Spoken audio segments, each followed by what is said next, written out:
राज्यामध्ये महानगरपालिका निवडणुकीचा प्रचार सुरू असताना त्याच मुद्द्यावरनं सगळे राजकीय पक्ष नेते एकमेकांवरती आरोप प्रत्यारोप करत असताना जो जुना सिंचन घोटाळा आपल्या राज्यातला ज्याची कायमच अजित पवारांच्या अनुषंगाने चर्चा होत असते, त्या सिंचन घोटाळ्याचा मुद्दा ऐरणीवरती आला। स्वतः अजित पवारांनीच त्याची सुरुवात केली त्या मुद्द्याची।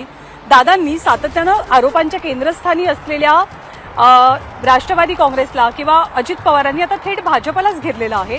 पालिका निवडणुकीच्या प्रचारात सिंचन घोटाळ्यावरनं पलटवार करत 1999च्या आधीचं जे सरकार होतं त्या सरकारवरती गंभीर आरोप केलाय। सिंचन प्रकल्पांच्या किमती जाणीवपूर्वक वाढवल्याचा अजित पवारांचा दावा आहे। त्यांच्या दाव्यामुळे भाजप शिवसेना युती सरकारच्या काळातील निर्णय हे संशयाच्या केंद्रस्थानी आले। पुरंदर उपसा सिंचन प्रकल्पाच्या खर्चात तत्कालीन सरकारनं भली मोठी वाढ केल्याचा दावा करत त्यावेळची फाईल बाहेर काढू असा इशारा सुद्धा अजितदादांनी दिलाय। दरम्यान त्यावेळेला युती सरकारच्या काळात सिंचन खातं हे भाजपकडे होतं।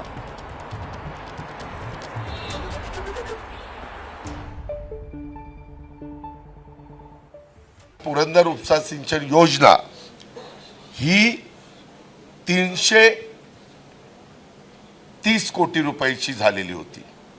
मी आल्यावर ती रद्द केली। पुन्हा त्याच्याबद्दल काही अधिकाऱ्यांनी सांगितलं दादा ह्याच्यात गडबड आहे। नंतर अधिकाऱ्याला विचारलं अरे 110 कोटी रुपये कसे काय वाढले? ते म्हणले आम्हाला सांगण्यात आलं की आम्हाला पार्टी फंड पाहिजे म्हणून त्याच्यात 100 कोटी वाढवण्यात आले। त्या रिटायर झालेल्या अधिकाऱ्यांनी सांगितलं की आमच्याही लोकांनी 10 कोटी वाढवले। अजूनही ती फाईल 330 कोटीची मान्यता दिली होती का नव्हती ती दाखवी। वास्तविक ते काढलं असतं तर अक्षरशः हाहाकार माजला असता, कारण असे पुरावे होते। तर अजित पवारांनी सिंचन घोटाळ्यासंदर्भात जे दावे केले त्यामुळे अर्थातच राज्याच्या राजकारणामध्ये खळबळ उडाली आहे। पण विरोधकांनी थेट अजित पवारांच्या दाव्यावरती शंका उपस्थित केली आणि 25 वर्ष अजित पवार या प्रकरणी गप्प का होते असा सवालही उपस्थित केला। 25 वर्षांनंतर तुम्हाला या फाईलची आज आठवण होण्याचं कारण काय? दुसरा प्रश्न असा आहे की 25 वर्ष तुम्ही ही फाईल का दडपून ठेवली? तुम्ही या ठिकाणी खरं म्हणजे मग जर भ्रष्टाचार आहे तर लगेच उघडकीस आणायला हवा होता। बघा, ह्या एकमेकांच्या फाईल्स गुप्तपणे काढतायत आणि एकमेकाला ब्लॅकमेल करतायत। शिंद्यांचं काही काढलं की शिंदे फडणवीसांना ब्लॅकमेल करणार, फडणवीसांविषयी काही बोललं का फडणवीस शिंदे पवारांना ब्लॅकमेल करणार। या महाराष्ट्राच्या राजकारणात आणि सत्तेत एकमेकांना ब्लॅकमेल करून स्वार्थ साधण्याचा प्रकार सुरू आहे।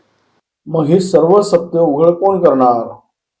एकीकडे उद्या निवडणूक संपली की खुर्ची लावून बसतील, सगळ्या फाईल दाबतील, सोबत लूट महाराष्ट्राची, हे सगळं संगनमतानं होईल। ही सगळी नुरा कुस्ती आहे, सगळ्यांचेच हात दगडाखाली आहे। सबके मकान शीशे के आहे, तो पत्थर कोण उछालेगा?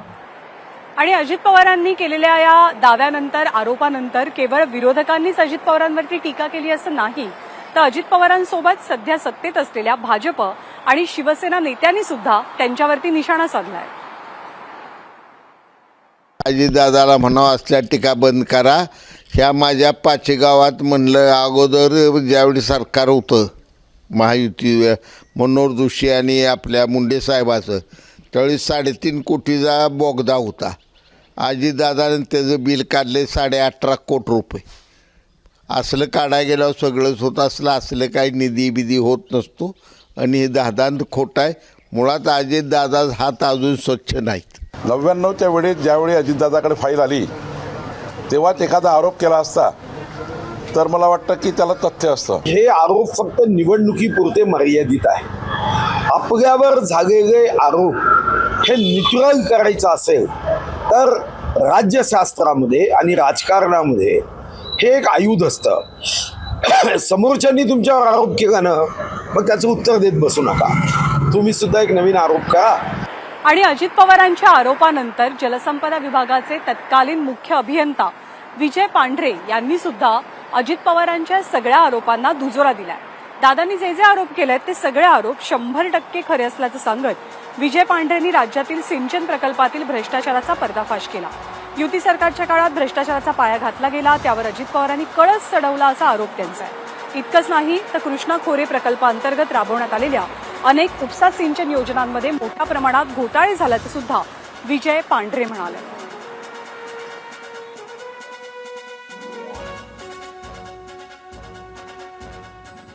पुरंदर घोटाळा हा खरा आहे असं तुम्हाला म्हणायचं? 100% पुरंदरच काय, अजून मी 100 प्रोजेक्ट सांगू शकतो असे की ज्याच्यात पुरंदरपेक्षा कितीतरी पटीने मोठे घोटाळे झालेले आहेत. अजित पवारांनी एका निवृत्त अधिकाऱ्याचं नाव नाही घेतलंय. त्यांना सांगितलं की निवृत्त अधिकाऱ्यांनी मला असं सांगितलं की पार्टी फंड 100 कोटी मागितला. अजित पवार नाव का घेत नाहीत त्या अधिकारी? आता नाव घेऊन अजित पवारांना स्वतःला माहिती आहे की आपण हे काय केलेलं आहे, त्यामुळे ते अधिकाऱ्याचं नाव काय घेतील. अजित पवारांचं तर या घोटाळ्यांशी डायरेक्ट संबंध आहे. एबीपी माझा, उघडा डोळे बघा नीट.